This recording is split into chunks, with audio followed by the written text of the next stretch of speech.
Hey y'all, welcome to Game Day with Heavy Cardboard, where we play, teach, and talk medium and heavy strategy board games, war games, 18xx, and, as we've been doing this whole weekend, some of our favorite thinky fillers. Today, we're going to be playing Arboretum, designed by Dan Cassar and published by Z-Man Games. I'm joined by my co-host and wife, Amanda, once again. So, Arboretum. I think the first time I played this, actually, was at a local convention here in town 2 years ago or so. And by the time we were done with the first game, I had already ordered it from a local game store 2 or 3 years ago. I can't remember when this first came out. And I was smitten both with the artwork. I think it's one of the most beautiful games in existence, but also deviously brutal every single decision that you must make in this game. Yes. So, I guess we'll just go ahead and get started. Alright, so the goal of the game is victory points. So there's a score pad here, and there are a total of 10 different trees or suits in the game.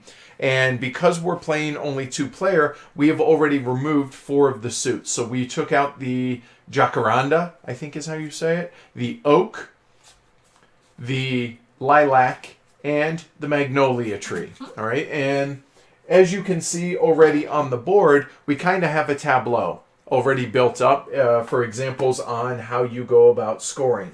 So let me go through the mechanics of the game first off. So on your turn, before the game starts, everyone, both of us, are going to be dealt a 7-card hand. At the end of your turn, you will always have 7 cards left in your hand.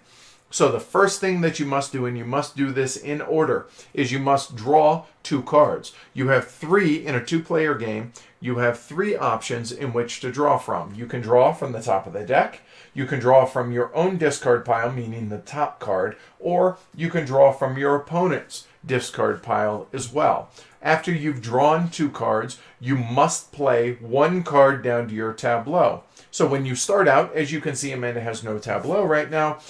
She plays a card down in front of her that starts her tableau or her arboretum. Mm-hmm. This is trees. After you've played your first card down to your tableau, let's play I think it's Royal Poinciana. Poinciana? Poinciana, I think. There you go. So you play that, and played then the orange tree. there you go. Then after that, and I should mention that all these cards, each suit or different tree, ranges from 1 to 8. There are no duplicates. After she plays a card to her tableau, she must discard a card into her discard pile, and then it becomes my turn. But if it's now her next turn, she would draw 2 cards, and then she must play another card to her tableau. And it must be orthogonally adjacent to something already in her tableau. Rinse and repeat. Discard, draw, so on and so forth, and keep doing that until the draw deck is empty. Once the draw deck is empty, then that triggers the end of the game. It's not a you get another turn, I get another turn, nothing like it's just that triggers the end of the game. So it is possible that there are uneven numbers of turns on this. So that's the mechanics of the game. Ultimately, it is to score points in each or within the 6 different suits that are in the game. Again, there are 6 different suits, or there are 10 different suits or different trees in the game. For a 2-player, there's only 6. So we can score possibly up to 6 different types of trees. So imagine this is the end of the game, indulge me, and all we're looking at are these 9 cards that I have played into my tableau. So we're going to go through the actual scoring. Actually, I forgot 1 card. 1 moment. There we go. Let's say I had that.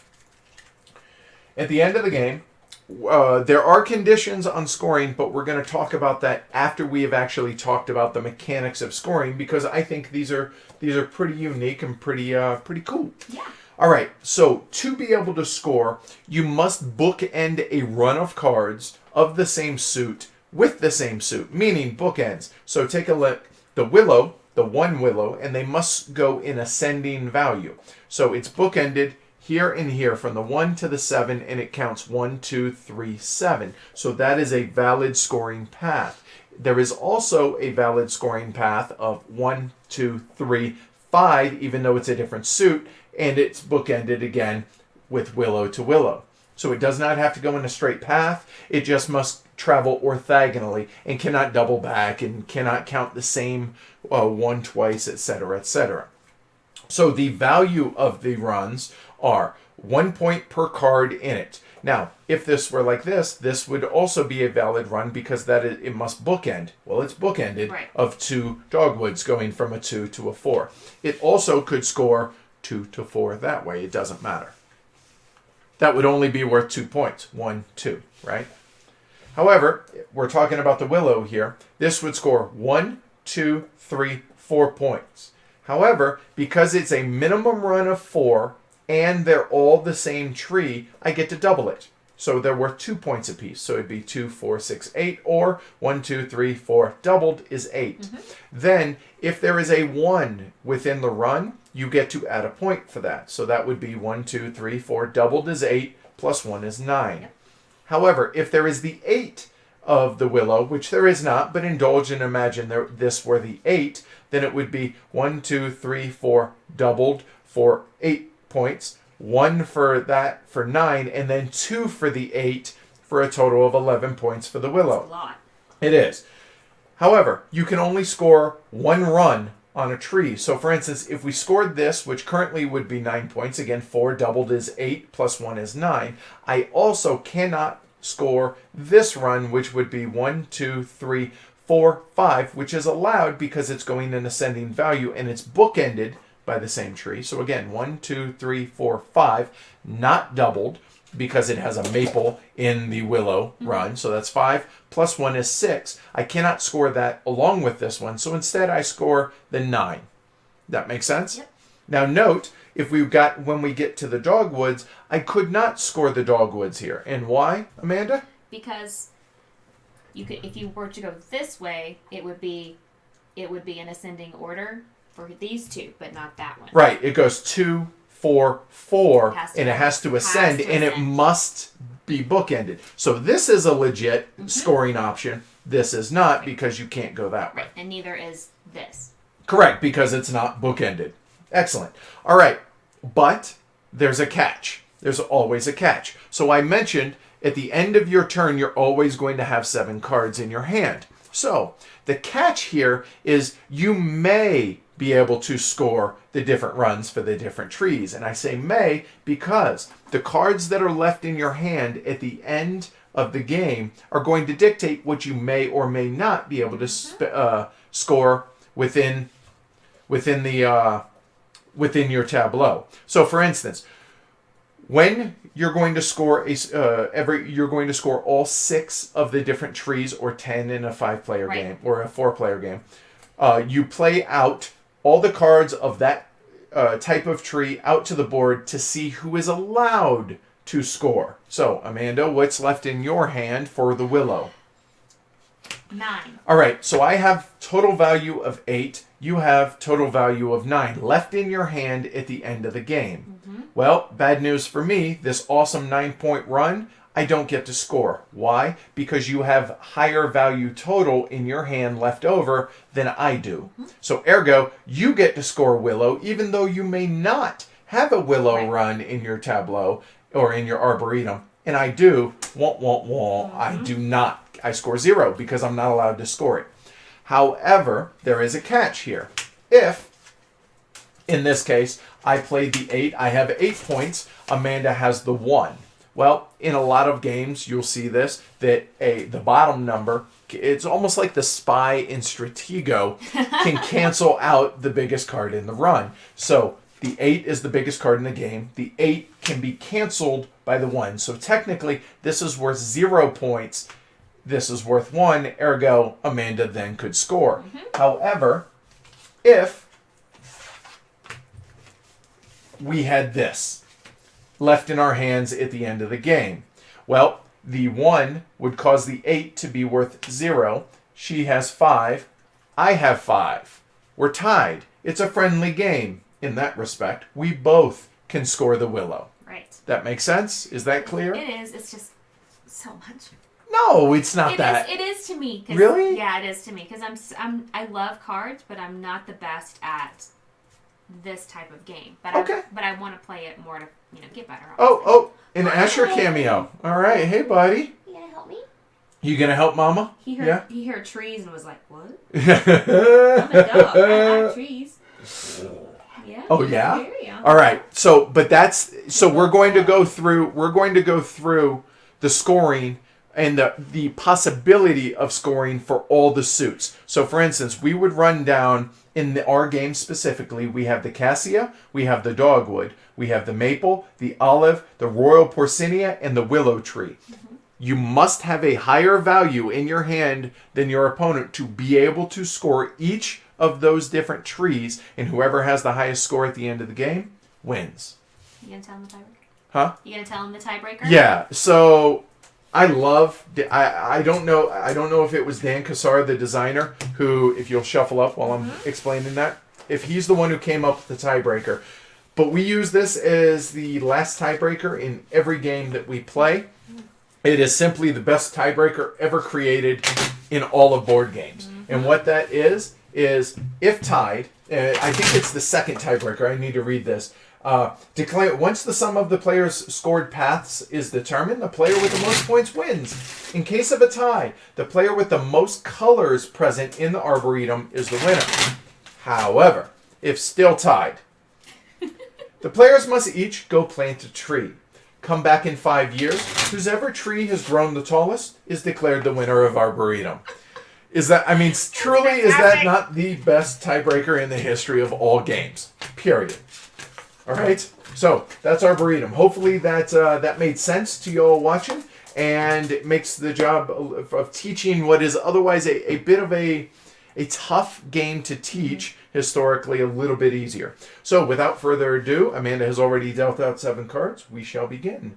I will actually take a look real quick at any questions y'all may have before we get started. So let's see. Jesse says he can't get anybody to play a second game of this, or a second game of this or Trick of the Rails. That's a shame on both counts, whichever it is. Let's see. Yeah, all right, cool. We'll go ahead and get started then. And thank you for you all joining us that are watching. We really appreciate it. Oh, also, when Amanda dealt, and we decided before the game started that I would be the first player, so Amanda deals out a discard for everybody in the game except the start player. That's to hamper the start player to where I only have those choices. I can't choose from my own. But everybody will have their own discards, their own discard pile in the game. So if you'll give me a second to organize. And literally every decision in this game is hard for the simple fact that discarding, you're feeding your opponent potentially either something to use against you or to help themselves. So it is really, really hard. So my first thing is I must draw 2 cards. So, and I'm going to try and play this a little face up so you guys can see this a little bit. So there's one draw. I could choose Amanda's Dogwood or from the top of the deck, and I will choose the top of the deck. Asher, go lay down. Go. Down, please. Go. On your bed. Thank you. All right. So, right. I will go ahead and start with the one of the Royal Porcinia. And now I must discard. Yeah. Welcome to Arboretum. Yep. I'll discard the Willow. All right. I am going to take this 8 dogwood and one of these. And it's always interesting the order in which you can draw, too. Mm-hmm. If you notice, I now have 7 cards in my hand. Played 1, discard 1. Amanda has 9. She will play 1 and discard. That you can always draw off the top of the deck first, then see what you draw, and then that may dictate what you draw from your discard pile as well. Yep. All right, I'm going to play the 1 maple. And for our Canadian friends, we actually intentionally left the maple in. Did. And discard the 8 willow. All right. All right. So I will draw off the top, which That's my favorite tree in the game. And I will draw another off the top. Right. So I will play the olive tree. And again, I could play it there, there, there, or there. So right now it doesn't matter. I just love the look of the olive. I think it's a beautiful looking tree. And I'll be honest, I've never seen an olive tree in person. Mm-hmm. Have you? Nope. Even though I was in Greece and Italy and all, I never saw one. The art on these cards are just gorgeous. It's staggeringly stunning would be the correct. And this then the pie one. Pie Mouth Flowman. Pie Mouth Flowman. Both of those are just gorgeous. And again, back down to 7 cards. Actually, I'm going to draw both off the top. All right. Okay. Let's do... So I'm hoping, since you guys are talking about Trick of the Rails, that last night's teaching of it and my strategy that my thought process that goes into it, I hope helped some folks be able to teach it and maybe inspire other folks to play it. That's kind of the whole impetus for doing this, right? Yes, we like Pie Mouth Flowman. Oh, and yes, Arthur, the first thing you must do is draw 2 cards. You can draw from your discard, any of your opponent's discards, or the top of the deck. And that's also another little clever thing that goes into this is if you're not ready for the game to end and there's only a handful of cards left in the draw deck, maybe you intentionally draw from discards because that's the timer of the game. Straighten those out a little. There we go. All right, so I must draw, and apparently Willow is not getting a lot of love, so I'm actually going to draw a Willow here and a Willow here, and I will now start playing some Willows. There, and...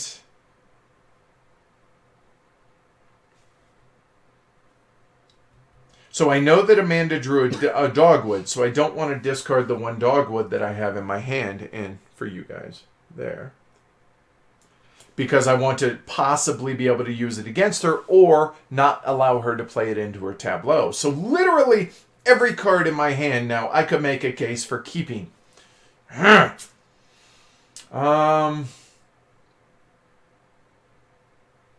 Stupid game. That's a term of endearment within our group. So again, back down to 7 cards. So Amanda must draw 2 first. Cool. Glad to hear, Jesse. Thanks, man. I appreciate that. I'm going to draw this. So you now up to 9 cards, play to the tableau, and must discard. So is this making sense, at least, on a mechanical level? And did the scoring sound like it made sense for those that haven't played this? Since it might be one of those that you actually need to see in practice. And see us cuss over the fact that, oh, wait, I can't score that because you had that in your hand higher than I did. Yep, pretty much. And by pretty much, I mean exactly that. Coffee. It's still early. Still recovering from the weekend of, some people go out binge drinking and, partying. We binge streaming games all weekend, so still a little fatigued today. We slept like babies, though. Yeah, let me tell you. I discarded a dogwood. Oh, so that may potentially free up me on my dogwood card. Right. Well, I will take the Willow, and I will take off the top of the deck. All right, that was a good draw.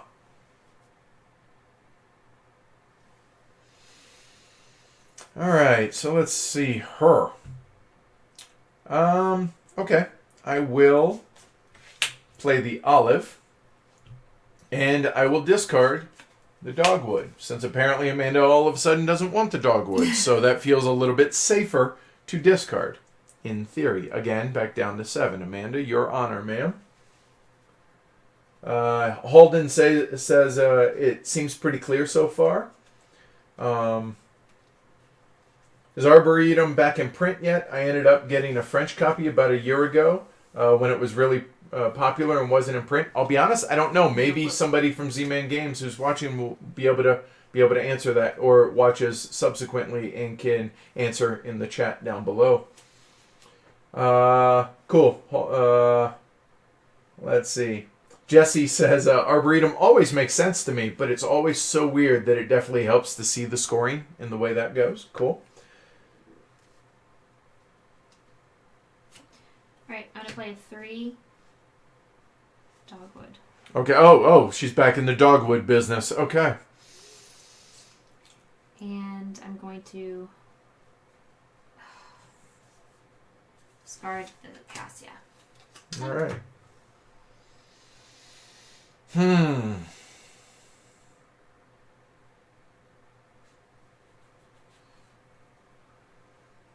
Well. All right. We'll draw off the top. And draw off the top. My hand now. And yeah, let me show you guys actually that. The tree. It's pretty, isn't it? It's beautiful, I think. All right, cool. All right, back to it now. I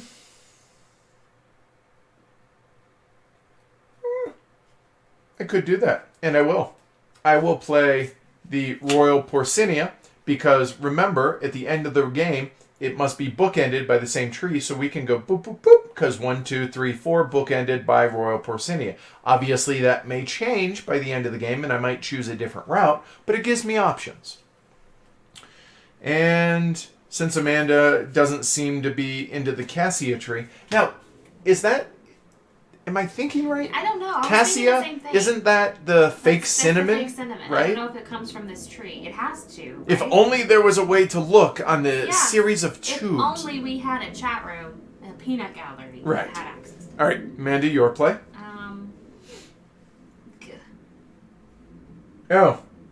Let's see. Mira says, "Gotta go. Have fun, and thank you for all the great streams this weekend." Thanks, Mira, for tuning in because it's 2. I think it's either 8 or 9 o'clock her time right now over in Denmark or in Netherlands. Denmark, Netherlands, same thing, right? Yeah, right? No, Netherlands. No, they're not. Dutch. I'm tired. Netherlands. Thank you, Dutch and Netherlands. So All right, I thank placed you. the 3 cassia. All right. Oh, Arthur says Z-Man is sold out, and it's out of print. So. Sorry. All right. Holden. Grr, stupid video making me seek out-of-print games. Yeah, that may be a problem. Sorry about that in the upcoming months and years as we live stream more and more of these games. Eventually we're going to... I mean, the running joke on our podcast is, oh, wait, it's out of print? Now we can review it on the show. It's not always true, but that seems to be the running joke. Discarding the willow. Your turn. All right, Jeff says, would you mind... is sharing your favorite Age of Steam maps. We may at the end. We'll see. If not, we can always talk about it in the guild. Huh. All right. Ooh. Ah. Okay. So there's one. Yep. We'll draw off the top again.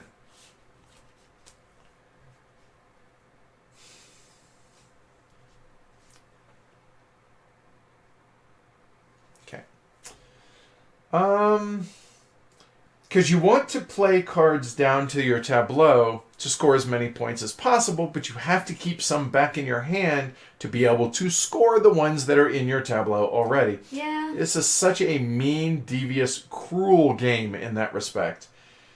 Okay, we'll go this way.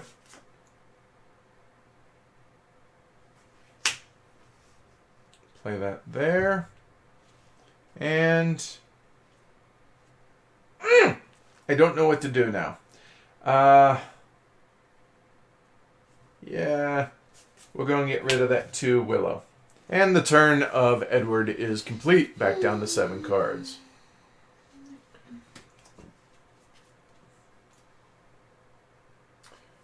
Jesse says, yeah, I just grabbed like 10 cards while I'm teaching to show off an Arboretum. Might look like at the end. And I'll be honest, I feel like that was pretty succinct. Hopefully you guys can show this video to folks instead of teaching the game yourself and let folks be able to see the example that we had laid out. And maybe that'll help more people be able to understand the game a little bit easier and make it easier on you all for the teaching.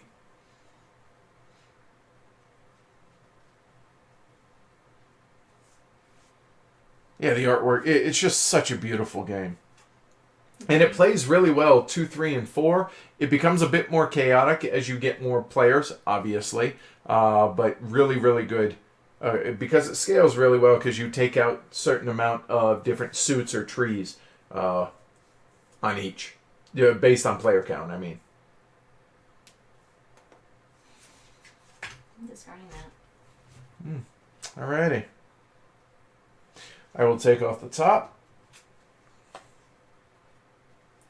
Well now, and I will take the olive. Thank you very much. Feed me, Seymour. Yeah. And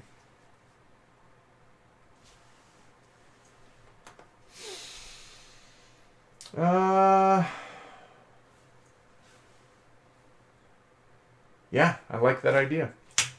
We will play that.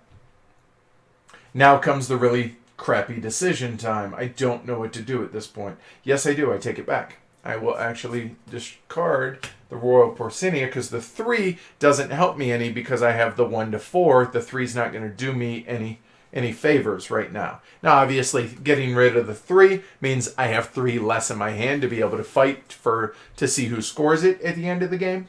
But decisions must be made. Sacrifices must be made.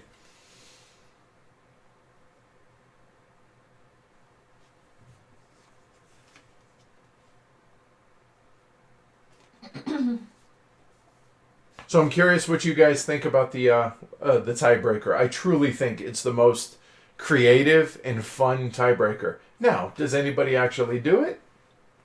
But I love I love explaining that to people. I think it's a lot of fun.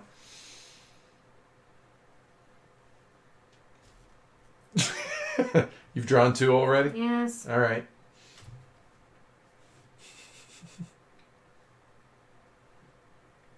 We actually had to turn one of the lights off. That's why Amanda's a little dark on her side, just because of the white balance with all the cards on the black background. So sorry about that, y'all.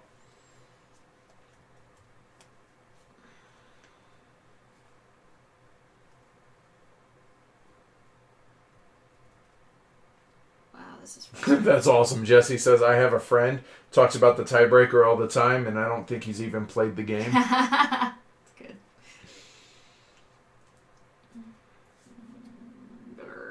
good. Let's do... And I honestly think that the discarding in this game is the hardest decision in this game. Okay. I will draw off the top.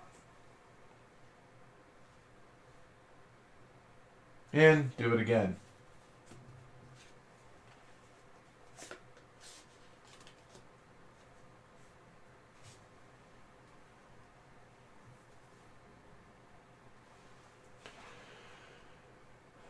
All right, I'm gonna stay on target? Question mark? Yes, I might. All right, so I'm doing some quick math in my head.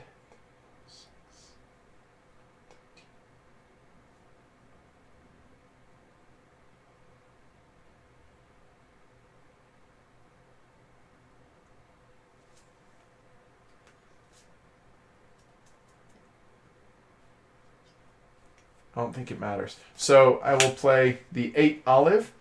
Whoop. That's a nice little run right there. If I'm able to score it.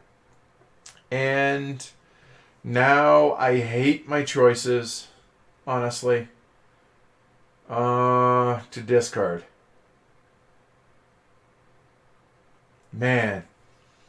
Because it's either offensive or defensive scoring at this point. I will actually discard the Willow, though.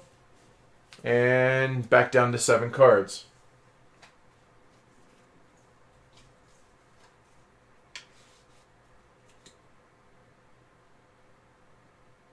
Yep, Jeff says it right. He says, I think it speaks to the nature of the hobby in the end. It's about spending good time with good people, and the decisions made throughout doesn't just have to be about winning. And none of us in our group cares if we win or lose. We do care about trying to beat each other's brains in to try to win, but ultimately, if we fall short, hey, if we have a good time, Yep. and both with our friends or spouse or whatever, we're just having a good time. Ultimately, that's all that matters. We just happen to enjoy the thinkier, heavier games with one another, and that's what matters to us. Yeah, and I've said I said it a little while ago. I think there's not a trivial decision in this entire game. Okay, so I drew one from the top, and I drew the dogwood and just played it. Okay, so now you must discard one. Right. Yep. Just catching you up. Yep. No worry. Oh, I saw. But thank you.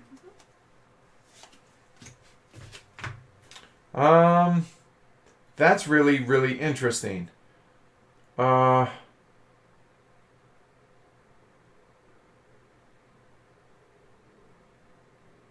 Okay, I'm actually going to draw both of these cards off of Amanda's pile. I will then play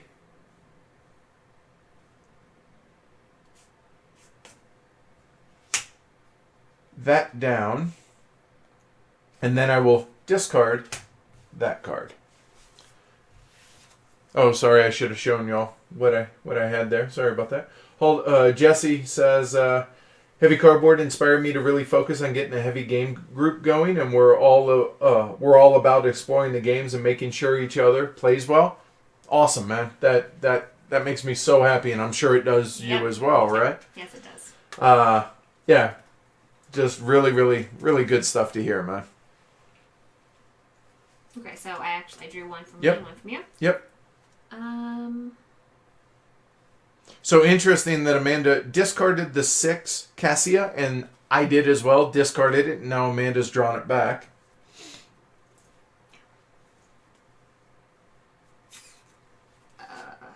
Let's do that. Okay. It's funny, Amanda has nice, organized, neat little rows for her runs. Not so much me, but they both work. So we'll see how it works out.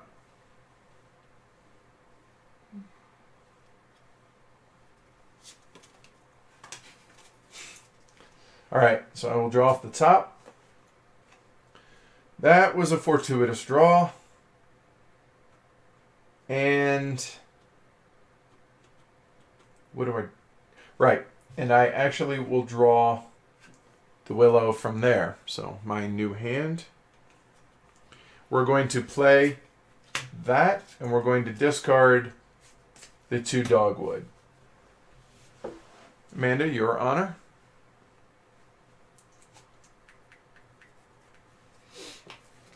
Draw from the top. And get this back.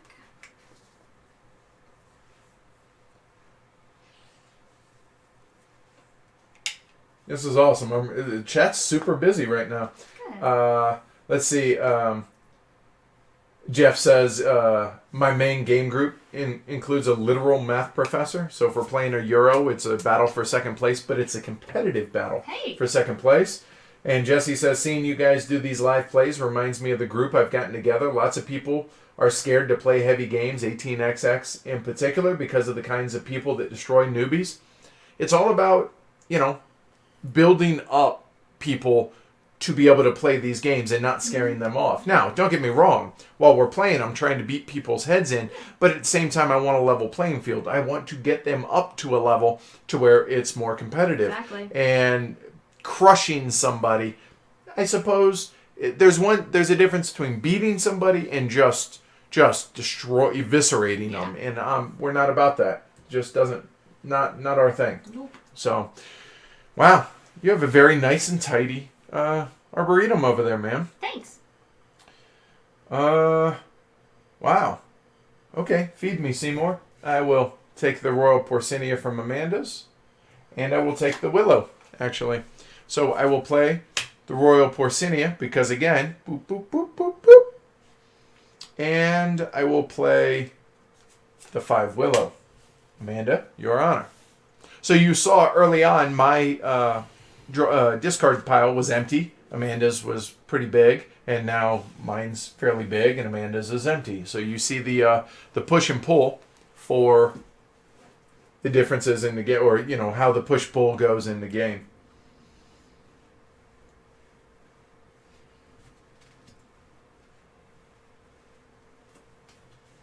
SNCF. It's SNCF. Jeff, that's the same as Paris Connection. SNCF is when it was a Winsome game. Paris Connection at the reprint from Queen Games. We'll play that 6 Cassia. And a 2 Royal Poinciana. All right, so interesting to note. So you see that the Cassia has the 2, 3, 4, 5, 6 out, which means the 1, 7, and 8 are somewhere between Amanda's hand, my hand, and the deck. Brave. Okay.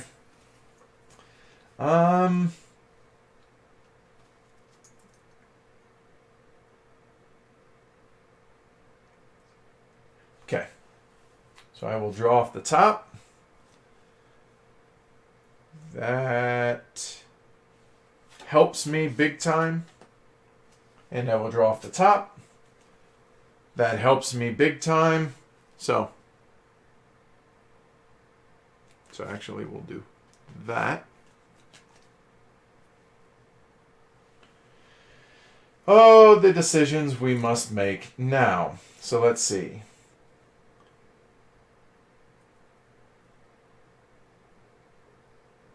Do I get greedy? I don't think I can. So what do I play? I have no idea. Wow.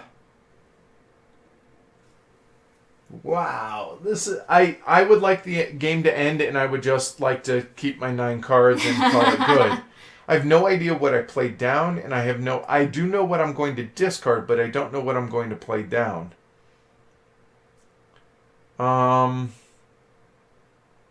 Because it either keeps me from being able to defend what I can score here, or it helps Amanda to either score or help her defend against me scoring. And I'm looking at what cards are not in play plus what's in my hand, and everything I do is a risk at this point. Okay, I'm actually going to go ahead and play that there, because the Run of the Maple. It's a good book, Run of the Maple. No,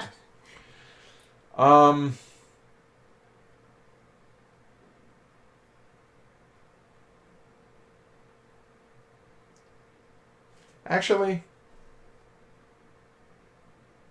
I can't risk it. Oh, this is torturous. I will discard the 3 olive because the 3's not going to do me any good here. Amanda's turn, and note there are a total of, after her draw, there will be between 3 and 4 cards left. So she knows she will get one more turn no matter what.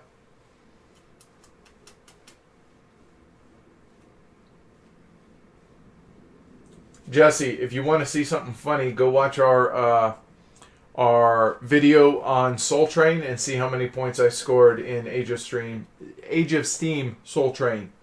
Not good.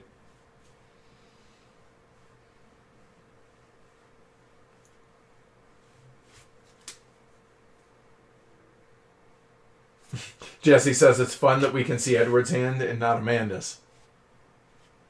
Can I play that dogwood down? Okay. And discard that. All right. I hate my life right now for this. So, there are 3 cards left in the draw deck. If I do not draw any of them, then I know I will get one more turn. If I feel like I'm in a good enough space, maybe to be able to score things, then I can risk drawing at least one, which means Amanda could then trigger the end of the game. And since I went first, I think I'm okay with ending the game. So I'm going to draw, I'm okay with Amanda ending the game is what I'm saying. Okay, that was a good defensive draw, but I still don't know if I have enough points to be able to score everything that I want to score and defend against Amanda.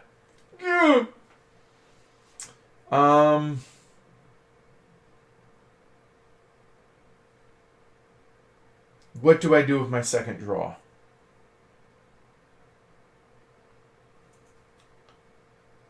I will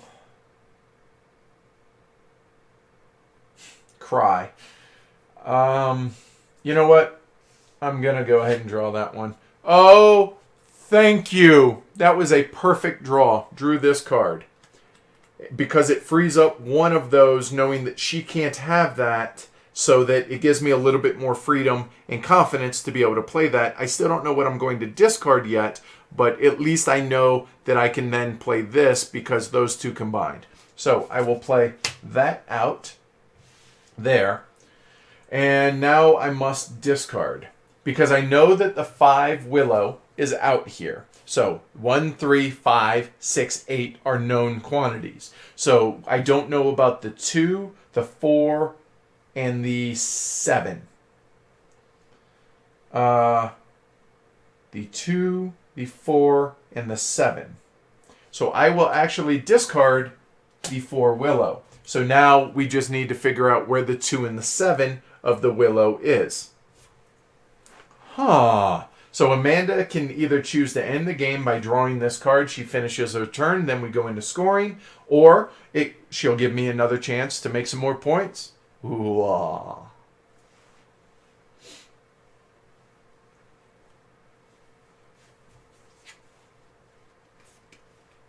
I think this is the most active chat that we've had. I mean, it just keeps scrolling. This is awesome. This is fantastic to see. All right, so Amanda said she will end the game. So she took the 4 Willow in the top card, and now she's busting out some dogwood. She still has to discard. Now, she doesn't have to worry about feeding me, but what she's worried about is she losing something that could defend what I have in my hand for what she has in her Arboretum, or is she discarding something that may help defend against me scoring something, or offensive to keep me from scoring, I guess I should say. All right, so that is the end of the game. So now we'll bust out the score pad. I have already lined out the tree, the jacaranda, the lilac, the magnolia, and the oak, which are out of the game. So we'll just start at the top. The cassia tree. So you play, that must break Amanda's heart that she's not going to be able to score the cassia. So I have, the white balance is tough to see on this. Does that help? Yes, it does. Okay, so that I had 9 in my hand. Amanda had 7. So that means I get to score cassia and she does not. I have no cassia. But more importantly, all of that, Amanda gets 0. So 0. I get nothing. Next. All right, the dogwood. I will play that. I have that in my hand for the dogwood. I have 11. Amanda has 11. So Amanda gets to score the dogwood. Oh, as it just so happens, she's going to kill it. So how many? 1, 2, 3, 4, 5, doubled. Why is it doubled? Because I have the 1. No, it's doubled because it's at least 4 cards and they're all the same tree. Oh, they're all the same tree. So count it again. Okay, so 1, 2, 3, 4, 5, doubled is 10. Then I know I get 2 more points for the 10 for the 8. So for 12. It's 12, and then I get one more for that, 13. which is 13, which is a massive score for one run of trees. So I did a poor job on that. My bad. All right. So now we skip on down. We skip the jacaranda, the lilac, the magnolia. We go down to the tree of the Great White North, eh? The maple. The maple. I have the 6. I have the 8. So that's frustrating. So it's not a huge amount of points, but those 3, I don't get to score now because Amanda does. Amanda gets to score hers. Go ahead. 1, 2, 3 points. Right. Not doubled because it must be 4 a minimum but of the same. I have a 1, right. So that's 5. 1, 2, 3, 4. Right. So it's 17-0 so far. And now we go into the olive. The olive, I have 11. I only have 6. I know. So I score 1, 2, 3, 4. Doubled is 8. 2 for this is 10. 1 for this is 11. Somebody's closer. So 17 to 11. And now we're down to the Royal Porcinia. I have 7. Womp womp womp.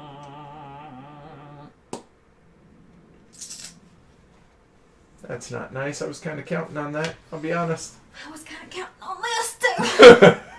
All right, so I don't get the score. Amanda has no Royal Porcinia. So what it would have been, just to show, it would have been 1, 2, 3, 4, 5, 6. Because as long as it's going orthogonal, it's okay. It's bookended. Even though it's different trees, it's bookended by the same tree, and it is ascending value. So it would have been 1, 2, 3, 4, 5, 6, plus 1 extra for 7. So she cut me down 7 points. And last, let me mark that off. The beautiful Weeping Willow is 7, and Amanda has the 4. So we have 1. So it's the 1, 3, 4, 5, 6, 8. And that's why I knew I was able to play the 4, because I knew where things were. I knew the 5 was in here. I had the 4 and the 7, so it was safe as long as you didn't get that 5. So I score 1, 2, 3, 4, 5, 6, 7, 8, 9 points for the Willow. Final score, 17 for Amanda, 20 for the Kid. I'm on quite the run today. 3-0 today.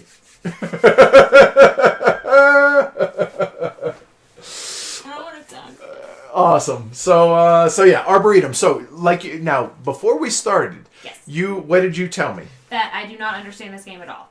Even though you've played it a number of times. Yes. But I have not played it in a while. Okay. A very long time. And I feel like I've grown so much as a gamer in the time that I haven't played this game that it makes it, I don't understand why it was so difficult. Okay, so now, the teaching that we did at the beginning, that helped? That made it make complete and total sense. Awesome. All right. I'm just going to separate all of the... so we can do by player count. Okay, cool. Yeah, it's. I mean, here I'll show a couple of these up close, for you guys here actually. So here we have the maple. We have the Royal Porcinia, the dogwood, and again my favorite, the olive. The dogwood this is one of my favorites because we had a dogwood tree in my front yard growing up, so it reminds me of that. Okay. I like that one, and I mean, of course, if it's purple, I'm gonna like it. Oh, the jacaranda, which is over here. I like the magnolia. The jacaranda. And I like... Or yacaranda. I think it's jacaranda. So. Yeah, I like the magnolia and the yacaranda. Okay, go with it. Sure. So yeah, so that's Arboretum. It's one of our all-time favorite filler games. Love it at 2, love it at 3. It's okay at 4. It's a little chaotic, we think, but make your own decision, most certainly, at that. But yeah, so that's Arboretum. So let's see.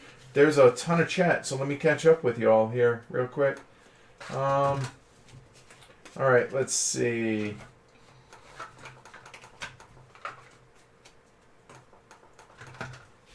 Guys are talking cable car. So, question for Edward and Amanda on Arboretum. How many games of this have you played, and what player counts do you like it at? Well, you just answered. Yeah, pretty much. If I'm not in double digits with this, I'm definitely close. And I'm not, because I didn't know how to play it. I thought, so I avoided it. Okay, so that would change now. Yes. Okay, cool. Let's see. And everybody else is chiming in with how many they would play it with. So awesome. Yeah. Cool. Well, thanks. I mean, there's 23 or so watching. So awesome. Wow. We really appreciate you guys stopping in and watching. Yes. That's why we're doing these live and not after the fact, so we can interact with y'all and have some fun with this. And it seems that y'all definitely are doing exactly that. So if you like the video, make sure you like it down at the bottom. Subscribe. Don't forget to set the alarm, the little bell thing there, that it'll let you know anytime we do live streaming. And if you appreciate what we're doing and you want to support the show, both the podcast and these live streams, you certainly can do so, and we certainly would appreciate it. Patreon.com/Heavy Cardboard. Yeah, I guess that's it. So that now makes 11 and done. Yes. 11 streams this weekend we have done. I'm exhausted. I don't know about you, but it's been a blast. We may not do this every weekend, and by may not, I mean we won't. But it's been a lot of fun. We really appreciate y'all sticking it out with us, and we're going to do at least one stream during the week this week, not Monday or Tuesday. We're going to take a couple days break. And one other thing I wanted to mention, Wednesday afternoon, or Wednesday morning for us, but then later on Wednesday afternoon, we are going to be interviewed for a local news station, Channel 2, to talk about the show, the live streams, and HeavyCon. So Channel 2 News in Denver, Colorado, if you want. It's going to be on, I think, at like 4 and 6 p.m. Yeah, it's like a magazine show that the host has. So we'll make sure and tweet it out. And Facebook there's no and doubt. And everything. Yeah. So I'm going to go play some... I screw up the game. Horizon Zero Dawn. Yes, that. And eat. And not think for a few days. I am going to eat and then play around in Illustrator probably for the rest of the day. All right. Thanks again, y'all. We really appreciate it. And, Say goodnight. Good night. Thank Later, you so y'all. much, guys.